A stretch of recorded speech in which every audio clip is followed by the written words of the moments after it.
Ada orang yang sempat dikenal namanya Hauzan. Hauzan ini baktinya luar biasa. Kisahnya Hauzan ini berikan teguran kepada kita. Hauzan ini punya ibunya sudah tua, sudah nggak bisa apa-apa di kasur.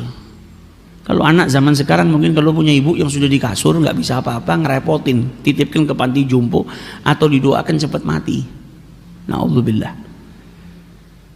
Dulu ada satu orang datang sama Sayyidina Umar bin Khattab bawa orang tuanya digendong, tanya apakah saya sudah bakti? Belum. Orang tuamu gendong engkau dulu memang betul-betul karena sayangnya. Kalau engkau kepaksa, engkau ingin dianggap sebagai anak yang bakti, dan engkau berharap setelah ini sudah orang tuamu meninggal jadi nggak nyusahkan dirimu. Nah, ini Hauzan punya ibunya sudah udzur, sudah di kasur, nggak bisa apa-apa. Hauzan ini umurnya 60 tahun. Bapaknya sudah meninggal, dia punya adiknya masih muda, umurnya 30 tahunan. Maka adiknya yang tinggal di kota yang jauh datang ke rumahnya Hauzan, minta sama Hauzan agar ibunya diberikan kepada dirinya. Kau ini sudah puluhan tahun berbakti sama ibumu, kau punya kesempatan banyak, saya yang belum punya kesempatan. Dan Hauzan ini tidak menikah, ngabdikan dirinya untuk ibunya. Dan sekarang usiamu sudah 60 tahun, kau ngangkat ibu sudah nggak kuat, tenagamu sudah tidak seperti dulu, maka berikan waktu yang tersisa ini agar saya juga bisa berbakti sebagaimana engkau berbakti. Adiknya minta, ini kan juga ibu saya, engkau sudah ngerawat ibu puluhan tahun, sekarang kasih kesempatan saya. Alhamdulillah saya sudah punya rumah sendiri, saya punya kemampuan, saya ingin bawa ibu ke tempat saya ingin ngabdikan umur saya juga untuk ngabdi kepada ibu. Kata kakaknya apa? Boleh, tapi dengan satu syarat, kalau roh saya sudah keluar dari tubuh ini bawa ibu, selagi roh saya masih ada di sini saya nggak akan serahkan ibu saya. Anak yang cintanya kepada ibunya luar biasa, tahu kalau setiap pagi dapat ridhonya ibu, ada satu pintu surganya Allah yang terbuka. Tapi adiknya juga kepingin bakti. Akhirnya apa? Mereka semua berdebat sampai pergi ke mahkamah, pergi ke pengadilan. Yang adik pingin ibunya diasuh, yang kakak pingin tetap mempertahankan ngasuh ibunya. Hari ini kita dapatkan dua orang saudara di pengadilan yang ada mereka geger tentang harta waris. Ini dua orang saudara di pengadilan, mereka geger bukan karena warisan tapi ingin berbakti kepada ibunya. Sampai segitunya. Sampai si hakim nggak bisa memutuskan, saya nggak bisa. Kau memang umurmu 60 tahun, tapi masa saya mau halangin dirimu untuk bakti? Engkau juga usiamu masih lebih muda, kau mungkin lebih bisa ngerawat orang tuamu, tapi saya nggak bisa memutuskan. Kalau begitu panggil ibumu. Ibu saya nggak bisa ke sini, sudah di tempat tidur. Kalau begitu bawa gotong ke sini. Kalau saya nggak bisa memutuskan ini, dibawa ibunya. Ibunya ditanya, kalau begitu kau putuskan, wahai ibu, kau mau tinggal sama siapa? Anakmu Hauzan atau adiknya? Kata ibunya, anak saya yang pertama ini mata saya. Anak saya yang kedua juga mata saya. Ini cahaya mata saya, ini cahaya mata saya. Masa ada orang bisa milih mana matanya yang lebih dia sukai, yang kanan atau yang kiri? Nggak bisa.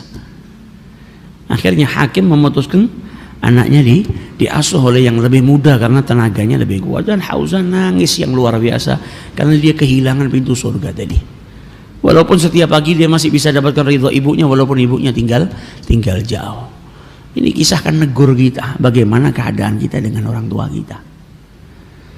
Yang kadang sudah nikah datang ke rumah ibunya seminggu sekali, sebulan sekali.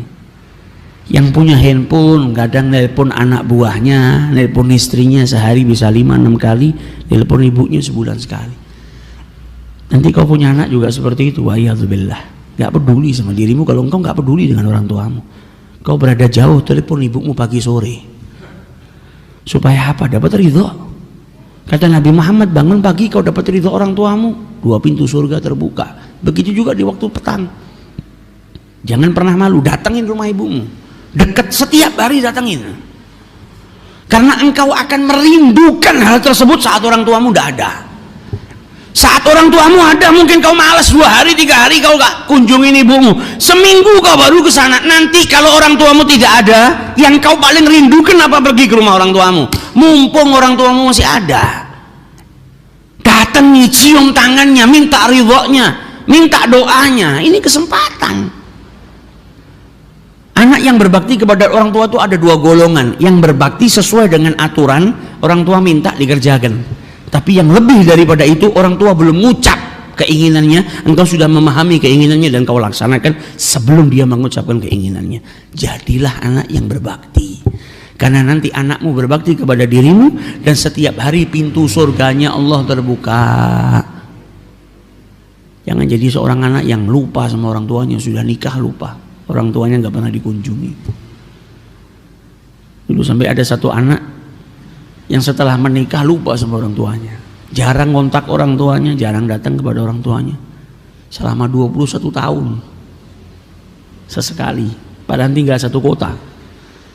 Sampai istrinya pada suatu hari mengingatkan, wahai suamiku, apakah kau hari ini nggak kepingin keluar dengan seorang wanita? Kaget suaminya. Istri saya itu cuma kamu kok, kau malah merintahkan saya keluar dengan seorang wanita. Maksud kamu apa? Maksud saya kau keluar dengan ibumu. Sudah berapa lama kau nggak makan bareng dengan ibumu? Keluar kau ajak ibumu makan. Yang ada kau ajak saya, terus tiap keluar kau ajak istrimu. Ibumu yang mati-matian ngasuh dirimu kau tidak pernah ajak keluar dia makan. Saya nggak bisa makan mewah, ajak keluar makan nasi liwet, nasi pecel, nggak harus mahal. Keluarnya engkau dengan ibumu itu bikin ibumu bahagia. Kalau ibu bahagia, pintu surganya Allah terbuka. Keridhaannya Allah juga engkau bisa dapatkan. Maka sang anak kaget, ya Allah, 21 tahun saya sudah nggak pernah keluar lagi sama ibu saya. Semenjak saya nikah saya lupa. Maka dia telepon ibunya, Bu, siap-siap, saya malam ini saya jemput, saya ajak makan malam. Saking bahagia ibunya, ini anak di perjalanan baru mau sampai rumah, baru mau telepon ibunya, kaget ibunya sudah di depan rumah, sudah nunggu. Kata anaknya apa? Hari itu saya nggak ngelihat orang yang lebih bahagia dari ibu saya. Ketika dijemput sama anaknya mau naik ke mobil, ibunya bilang apa? Wahai anakku, tidak satu orang pun di kampung ini kecuali tahu malam hari ini kamu mau ngajak saya makan malam. Saking bahagianya, anakku kembali 21 tahun hilang. Saya nggak digubris, saya nggak didatangi, hari ini ngajak saya keluar makan malam. Saking bahagianya ibu kita bahagia dengan kita kalau mendekat itu bahagianya yang luar biasa. Maka jangan pernah menjauh selagi kita masih punya orang tua. Didatengin itu ibunya, diajak makan, sampai di rumah makan ibunya sama anaknya disodori menu makanan, pilih Bu. Anaknya lupa karena 21 tahun nggak ngajak makan ibunya. Lupa kalau ibunya sekarang penglihatannya nggak seperti dulu, ngelihat nggak kelihatan nih menu makanannya. Diambil sama anaknya, dibaca satu persatu menu makanannya. Makanan ini, didengarkan satu-satu sama ibunya, sambil ibunya bahagia dan meneteskan air mata. Teringat ketika dia ngejak anaknya masih kecil belum bisa baca, juga ibunya membacakan menu itu satu persatu, dibacakan dengan sabar. Sampai anaknya bahagia, alhamdulillah saya bisa ngajak makan ibu saya. Kata anaknya, Bu, kapan lagi kita makan malam lagi? Kata ibunya, nanti saya yang bikin jadwal. Hari ini kau traktir saya, nanti saya yang traktir dirimu. Kau sama anak-anakmu dan kau juga sama istrimu. Selang beberapa waktu ibunya sakit, masuk rumah sakit, meninggal dunia. Selesai meninggal dunia dari pemakamannya dan selesai semua, si anak ini dapat telepon dari rumah makan, dapat undangan jamuan makan gratis dia sama keluarganya. Pergi anaknya pergi ke rumah makan itu, ternyata apa? Yang pesan booking tempat di rumah makan itu ibunya. Ibunya sudah booking, sudah dibayar buat dia sama anak-anaknya. Janjinya ibunya ditepatin. Ibumu nggak pernah lupa dengan dirimu. Wa in dhalama. Jangan sampai kita kehilangan momen itu. Kau sekarang nganggep gampang lah ngajak makan ibu saya, makan ayah saya. Nanti kalau ibumu, ayahmu nggak ada, kau akan merindukan hal ini. Mumpung masih ada, bahagiakan mereka berdua. Engkau berbakti kepada orang tuamu, maka anak-anakmu juga kelak akan berbakti kepada dirimu. Dan hendaknya seorang anak itu kalau mau bersedekah, maka sedekahlah dengan mengeluarkan sedekah itu untuk orang tuamu. Kita punya harta, mau sedekah, niatkan sedekah ini untuk orang tua kita. Ya Allah, saya sedekah ini pahalanya untuk ayah saya, pahalanya untuk ibu saya, maka pahalanya akan sampai kepada kedua orang tuanya. Wa yakunu lahu mithla ujurihima, dan baginya juga mendapatkan pahala yang sama sebagaimana pahala yang didapatkan oleh kedua orang tuanya, min ghairi ayyan qusa min ujurihima syai', tanpa mengurangi pahala kedua orang tuanya. Kita punya harta, mau sedekah, keluar dari masjid, ngeliat ada fakir miskin mau sedekah, ya Rabb, saya sedekah ini saya niatkan pahalanya untuk orang tua saya. maka orang tuanya dapat pahalanya dan dia pun dapat pahala yang sama seperti pahalanya orang tuanya. Jadi bagusnya gimana? Bagusnya kalau sedekah sebagaimana diajarkan sama Nabi Muhammad. Kalau kita sendiri sedekah sendiri atas nama kita sendiri, misalnya sedekah kita dapat pahalanya 100, ya sudah cuma kita. Tapi kalau kita sedekah, kita pahalanya untuk orang tua kita dapat 100, dan itu bagian daripada bakti kita kepada orang tua kita, dan kita pun tetap dapat 100-nya, nggak hilang. Nah, ini yang diajarkan oleh Rasulullah Sallallahu Alaihi Wasallam. Orang tuaku sudah wafat, saya mau berbakti, apakah masih bisa ya Rasulullah? Maka kata Rasul Sallallahu Alaihi Wasallam, na'am. Apa itu ya Rasulullah? Orang tua saya sudah wafat, tapi saya belum sempat berbakti, atau sudah berbakti tapi kurang. Sekarang mereka semua sudah meninggal dunia, masihkah bisa saya berbakti dan tergolong sebagai anak yang bakti kepada orang tua? Kata Rasulullah, bisa. Caranya bagaimana ya Rasulullah? As-salatu alaihima, doakan kedua orang tuamu. Jadi seorang anak yang mendoakan kedua orang tuanya, pada hakikatnya dia sedang berbakti kepada kedua orang tuanya. Kemudian bagaimana ya Rasulullah? Al-istighfar lahuma, mohonkan ampun kepada Allah untuk mereka berdua. Wa infadu ahdihima, kalau orang tuamu punya janji, punya utang, kau lunasi. Orang tua saya pernah punya janji sama fulan, belum ditunaikan, kau tunaikan. Itu bagian daripada baktimu kepada kedua orang tuamu. Orang tuamu punya hutang, kau ganti, kau bayar hutangnya. Itu bagian daripada baktimu kepada orang tuamu yang telah tiada. Wa ikramu sadiqahuma, menghormatin sahabat kedua orang tua kita. Orang tua kita punya sahabat karib, orang tua kita sudah meninggal dunia, kita hormatin sahabat-sahabatnya orang tua kita.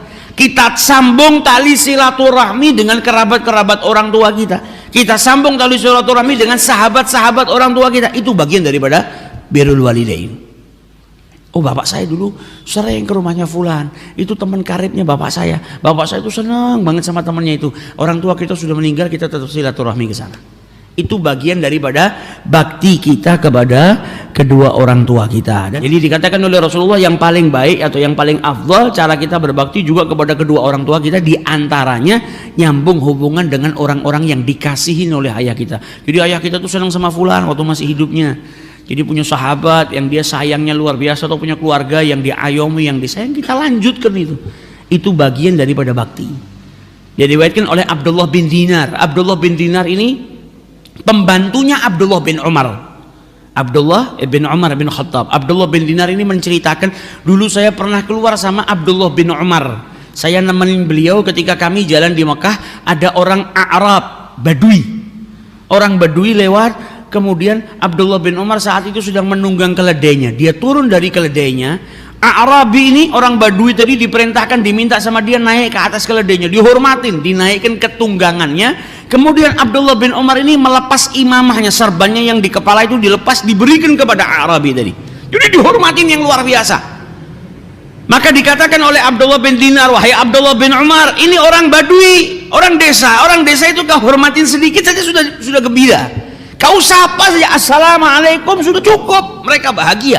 Gak perlu sampai kau naikkan ke tungganganmu, kau berikan imamahmu, kau hormati dengan penghormatan yang luar biasa. Kata Abdullah bin Umar, bapaknya anak ini dulu adalah sahabat tercintanya ayah saya, Umar bin Khattab. Sayyidina Umar gak kenal mungkin sama anaknya, sama Badui tadi yang dihormatin. Kita diperintahkan sama Nabi Muhammad untuk apa? Untuk nyambung silaturahmi dan menghormatin sahabat-sahabat karib yang dicintai sama orang tua kita. Tapi Abdullah bin Umar saking baktinya kepada ayahnya Umar bin Khattab, sampai sahabat karibnya itu yang sudah nggak ada, anaknya pun tetap dihormatin. Sampai segitunya. Lah kalau sama anak sahabat ayahnya saja seperti itu, bagaimana kalau beliau ketemu sama ayahnya ini anak, sahabatnya ayahnya, pasti lebih dihormatin. Ini punya bapak dulu sahabatnya ayah saya, maka saya ingin ngamalkan haditsnya Rasulullah supaya saya masih bisa bakti kepada ayah saya Umar ibn al-Khattab. Sampai segitunya. Kita kadang punya orang tua, punya sahabatnya ketemu kita di pinggir jalan, kita seakan-akan nggak kenal lah, nggak butuh, nggak ada manfaatnya, mau apa kan, nanti malah minta bantuan. Silaturahmi nggak pernah kita lakukan. Lebih mana kita mau bakti sama orang tua?